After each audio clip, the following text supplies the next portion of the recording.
a apresentação que eu escolhi para poder fazer hoje é com relação ao CVE 2012, 2329, tá? Ele, na minha opinião, é um CVE bem controverso. Vocês vão ver um pouco mais à frente o porquê.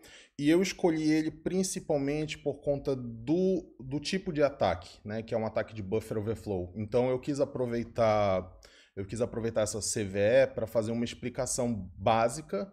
Eu vou tentar ser o mais leigo possível, tá? Eu peço que vocês me desculpem se eu for muito abaixo do nível do pessoal da turma, porque como eu vou publicar isso também em página, eu pretendo que isso seja acessível para público leigo também, tá bem?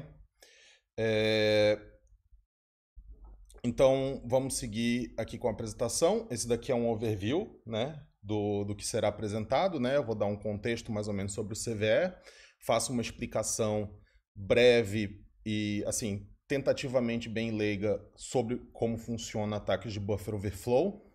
Faço um review sobre a vulnerabilidade, a prova de conceito, né? Tem um videozinho também sobre a prova de conceito que eu vou apresentar.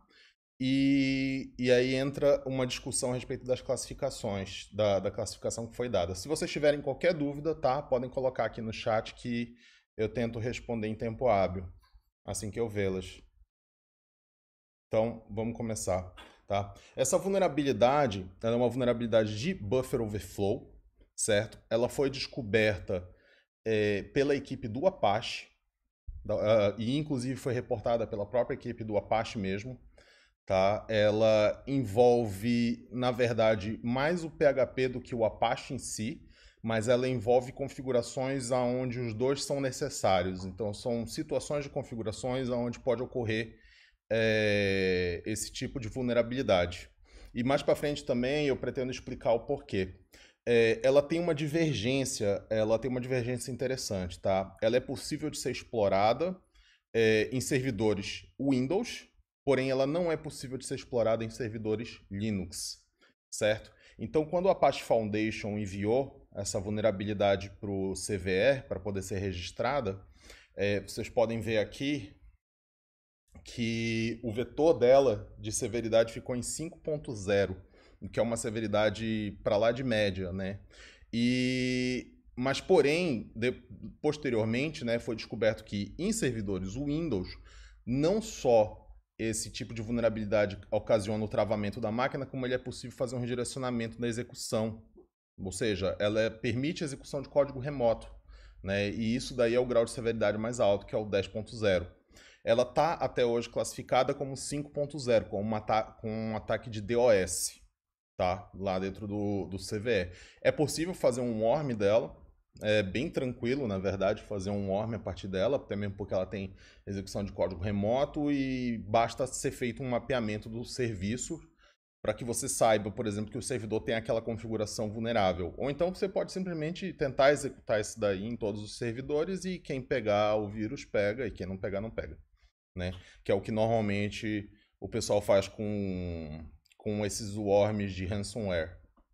Tá. Ele atingia a versão do PHP 5.4.0 até a versão 5.4.2. Essa falha é de 2012. Tá? A primeira vez que eu apresentei ela, que inclusive tem um vídeo aqui da prova de conceito, eu fiz durante uma palestra. E essa apresentação que eu fiz durante essa palestra eu fiz também naquela época ainda era bem encontrado esse tipo de configuração, desse tipo de versão de PHP em the wild, né? Na internet em geral. Então, ainda era uma vulnerabilidade muito explorável naquele momento. Por isso que eu trouxe ela e aí resolvi trazer ela aqui para vocês também, porque ela traz uma desculpa muito boa para poder explicar o buffer overflow. Então, dando contexto, o Apache, para quem não conhece, ele é um servidor web. Tá? Basicamente, ele escuta na porta 80 e responde requisições na porta 80.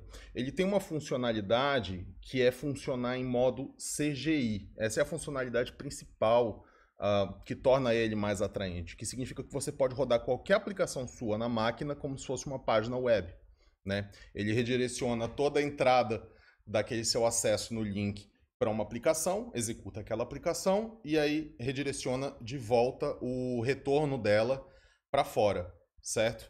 Ele também tem a possibilidade de ser extensível através de certos módulos, certo? Você consegue agregar plugins no Apache para poder modificar a funcionalidade dele, como que a ferramenta executa. E, particularmente no caso do PHP, você pode executar o PHP tanto como um módulo do Apache, né? Ou seja, integrado direto no código do Apache, como você pode executar ele como se fosse uma aplicação externa, um script rodando que tem entrada e saída, como qualquer outra aplicação que tem no seu computador. Essa vulnerabilidade específica, ela é focada quando o PHP está sendo rodado em modo CGI, certo? Porque os parâmetros são todos passados através de variáveis de ambiente para o PHP, e é aqui que a gente vê É aqui que a gente tem uma função que vai ocasionar esse tipo de falha, certo? O PHP também, ele é uma linguagem de script, ele roda em cima de um interpretador, tá? A leitura dela é feita lá em tempo real, tá? Diferente de uma linguagem compilada como é o C e tudo que executa, que cria uma aplicaçãozinha binária executável. O PHP ele é aberto, o código fica lá aberto e o interpretador vai lendo lá. E ele pode ser utilizado da mesma forma como qualquer outra aplicação, desde que você tenha um interpretador do PHP na sua máquina, certo? E uma das coisas importantes é que ele é desenvolvido em C, tá? E é mais ou menos isso daí que leva a gente para como funciona a falha. Agora eu vou explicar para vocês mais ou menos como que funciona uma vulnerabilidade de buffer overflow, tá? Eu criei aqui uma funçãozinha bem simples, tá? Essa função, ela cria um bufferzinho, ela cria uma string aí de 16 bytes, tá? E executa a cópia dessa string e retorna.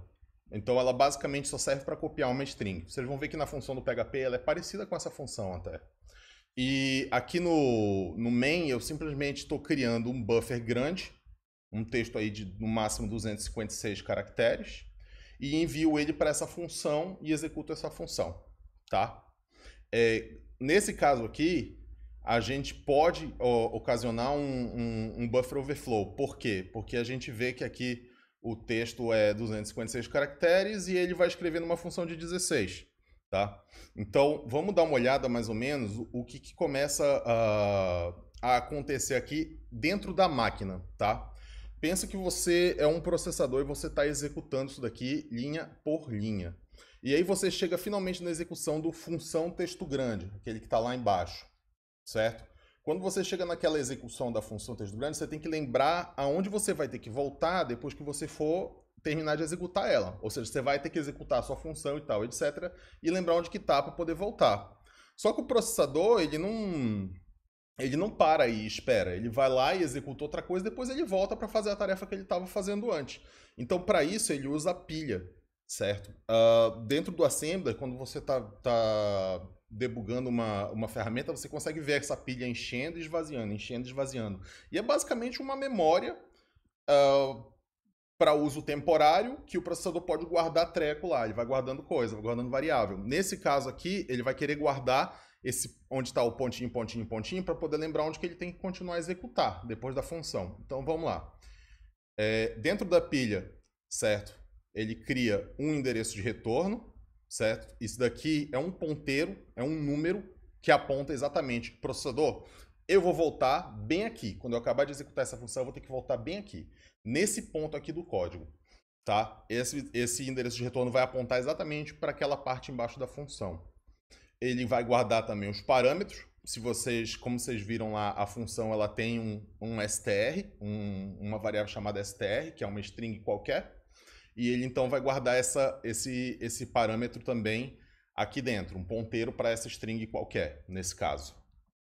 Então aqui temos 4 bytes, aqui temos mais uns 4 bytes, e aí ele vai guardar finalmente as variáveis da função. Aquele bufferzinho lá de 16 caracteres está sendo guardado aqui, tá? Então repara, a gente tem o endereço de retorno, para onde que ele vai voltar para poder a função, parâmetros e variáveis, certo? É importante entender mais ou menos essa ordem de como é guardado para poder entender o que acontece.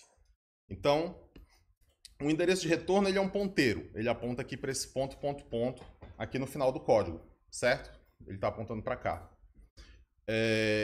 No nosso caso, depois que ele executar, ele tem que voltar para cá, mas a gente tem uma variável chamada texto grande, que ela aceita até 256 caracteres. Essa variável ela pode inclusive ultrapassar os 16 caracteres da outra função. Né? Se a gente escrever uma string com 10 caracteres, tudo bem. Vai funcionar perfeitamente, vai funcionar legal. Mas se a gente ultrapassar esse valor, o que vai acontecer? Vai acontecer um travamento. Então, eu vou criar uma variável nova, onde eu vou passar o texto grande como esse texto enorme aqui embaixo. IUFHWIUDO WDS, certo? Então, eu vou passar esse texto daqui como uma variável.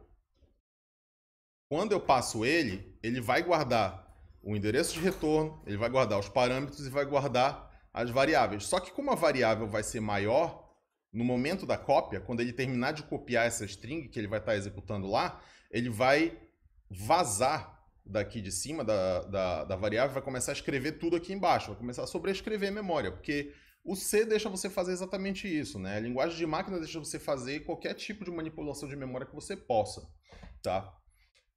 Então, tá aqui a variável, ela subscreveu e saiu escrevendo tudo. Entendeu? Sujou toda a memória que antes estava guardando o endereço de retorno, que estava guardando as variáveis, que estava guardando tudo, os parâmetros, e sujou isso daí tudo. E aqui no final a gente vê esse KDM. Esse KDM, no final das contas, foram os caracteres que sobrescreveram o nosso endereço de retorno. Então, sem querer, a gente acabou escrevendo o endereço de retorno, o processador não sabe mais para onde ele tem que voltar. Então, essa linha aqui de retorno, ela some. Certo? Ele não sabe, ele não lembra mais para onde ele tem que voltar. E a gente pode, inclusive, colocar uns caracteres específicos aqui no lugar desse KDM. Vamos supor que ele aponte de volta para a memória onde estava a pilha.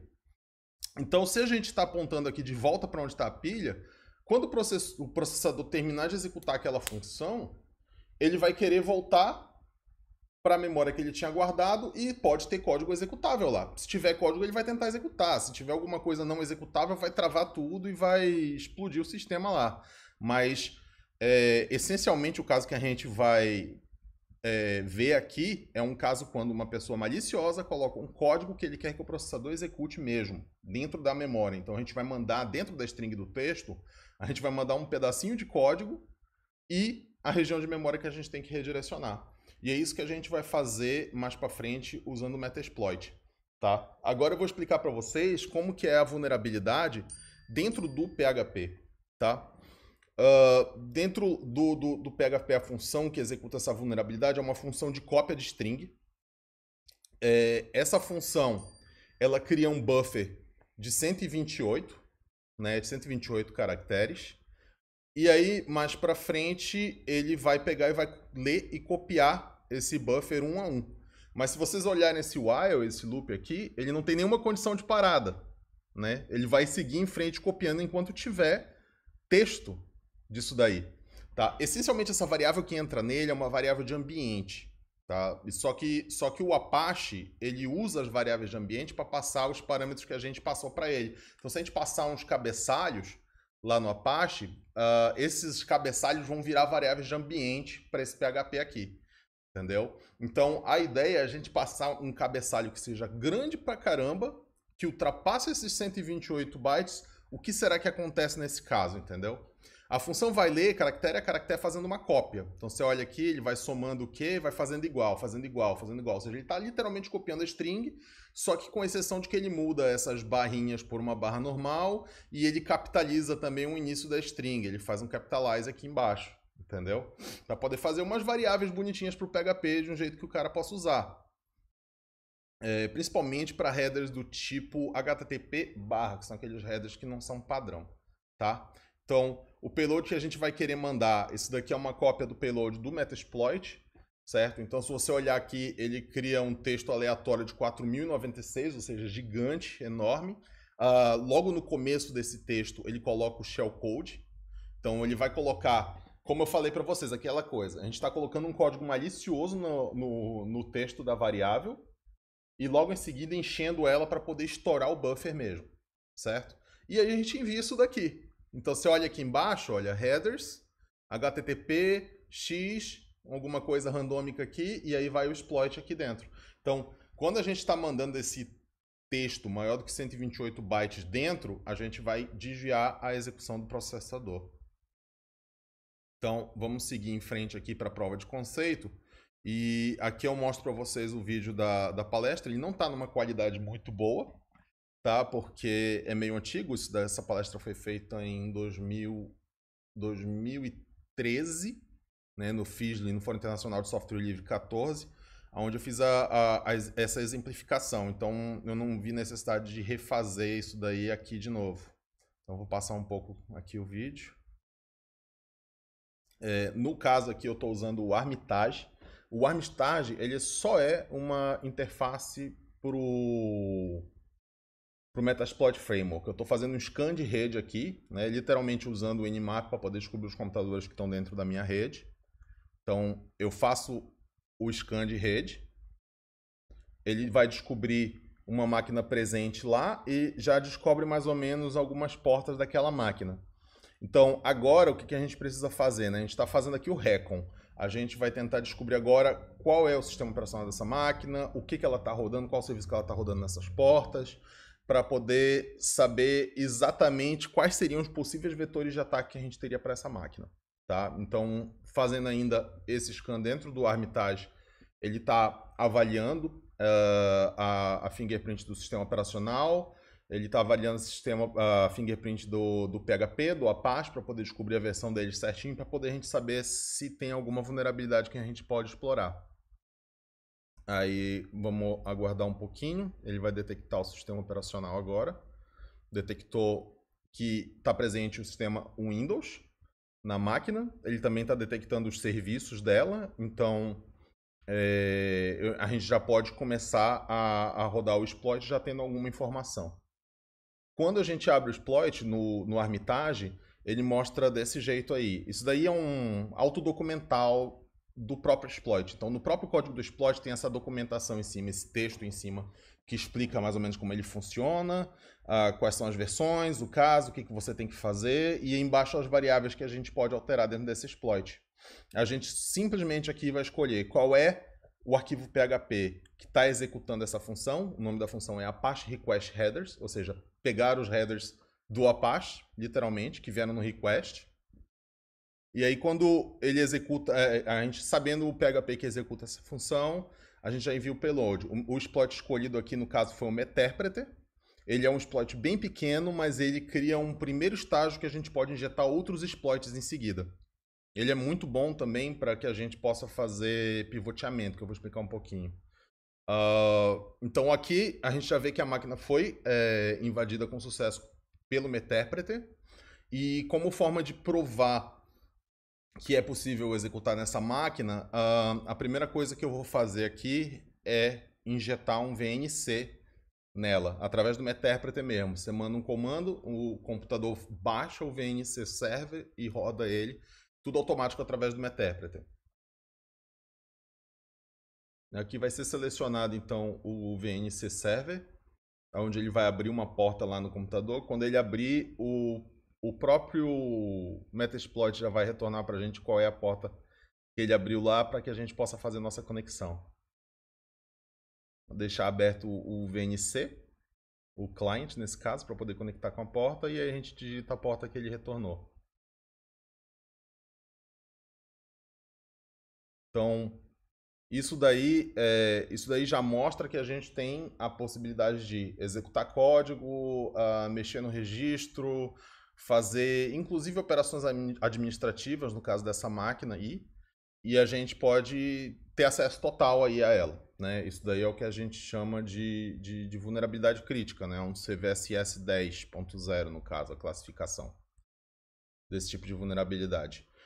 Uma coisa muito interessante do Meterpreter é justamente como eu falei, pivoteamento. Né? Se você consegue acesso a uma máquina dentro de uma rede privada, você pode usar essa máquina para poder escanear outras máquinas dentro daquela rede privada, certo? E aí ter acesso a outras máquinas que tenham em outras redes privadas mais internas e ir avançando dentro de uma rede interna, máquina por máquina, injetando Meterpreters nelas uma por uma, entendeu?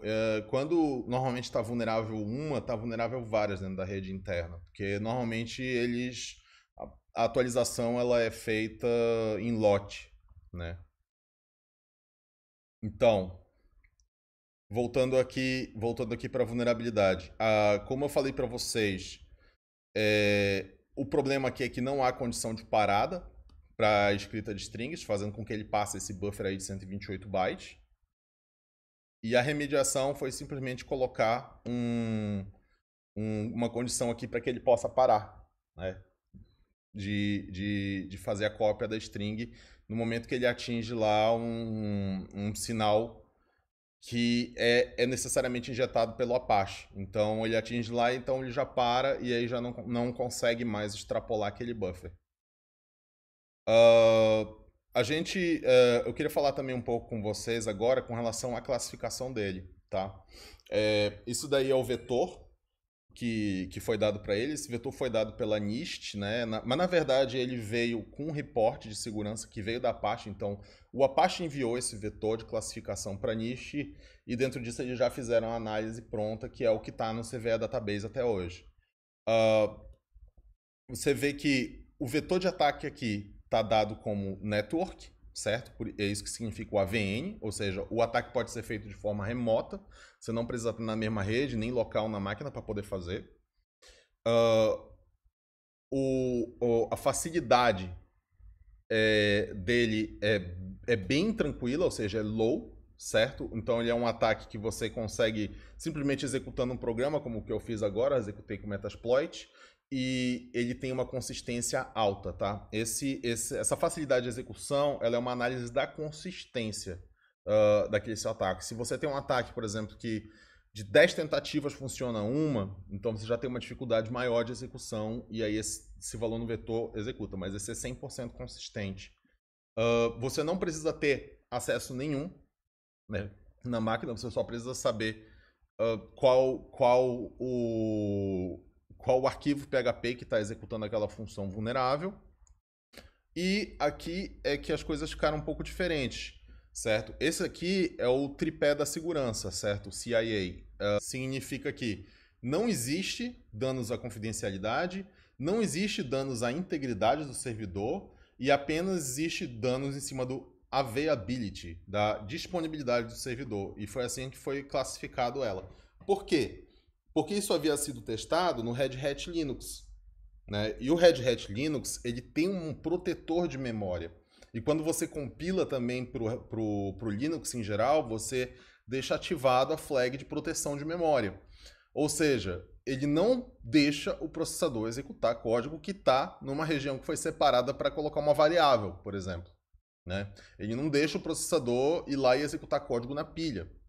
Então, mais ou menos isso que protege o Apache. Foi por isso que aconteceu essa classificação aqui de disponibilidade. Ou seja, ele causa um dano pequeno sobre a disponibilidade e não causa danos à integridade ou confidencialidade. Tá? Esse daqui é a classificação da vulnerabilidade dentro do Vulnerability Database. O CVSS dele está 5.0. Como vocês podem ver, a confidencialidade, integridade e disponibilidade são baixas, apesar dos outros vetores de acesso serem baixos, sem necessidade de autenticação, etc. E ele dá, sim, acesso ganho nenhum. Tá? E ficou no final aqui classificada como Denial of Service Overflow, apesar de ser um buffer overflow que deixa você executar código remoto no Windows. Por quê? Porque ele foi reportado pela Red Hat. Né? Para fins de comparação, eu vou mostrar para vocês outro CVE, o CVE 2012-2376. Ele aconteceu no mesmo ano, um pouco depois desse, foi bem pouco depois mesmo, ele foi encontrado. Mas esse aí foi encontrado em The Wild. Esse daí não foi reportado pela Red Hat. Esse daí foi encontrado sendo executado em máquinas já na internet. Tá? Ele atingiu a versão 5.4.3 do PHP e ele também é um buffer overflow. E aqui você vê que eles já falam, no Windows permite ataques remotos executando código arbitrário, através de argumentos que enviam um objeto mal formado para eles. Ou seja, É o mesmo tipo de exploit, é um exploit que no Windows faz com que você tenha acesso remoto. Muito provavelmente esse buffer overflow não deixa você ter acesso remoto no Linux, mas por ele ter sido já classificado com Windows, o CVSS dele já ficou como 10.0, ou seja, lá o Gained Access Anonymous, ou Vulnerability Type, ficou Execute Code Overflow, ou seja, é outro tipo de vulnerabilidade, é uma que possibilita então a execução de código remoto. Eu acredito, na verdade, que essa classificação do CVSS 5.0 foi uma classificação precipitada e ela está errada. Até hoje, essa é a minha defesa, na verdade, agora. É de que eles não consideraram o pior caso possível. E quando a gente classifica vulnerabilidades, a gente tem que considerar a pior configuração possível. No caso, a configuração de um PC com Windows rodando PHP CGI e não um PC com Linux que tem proteção de memória rodando esse PHP.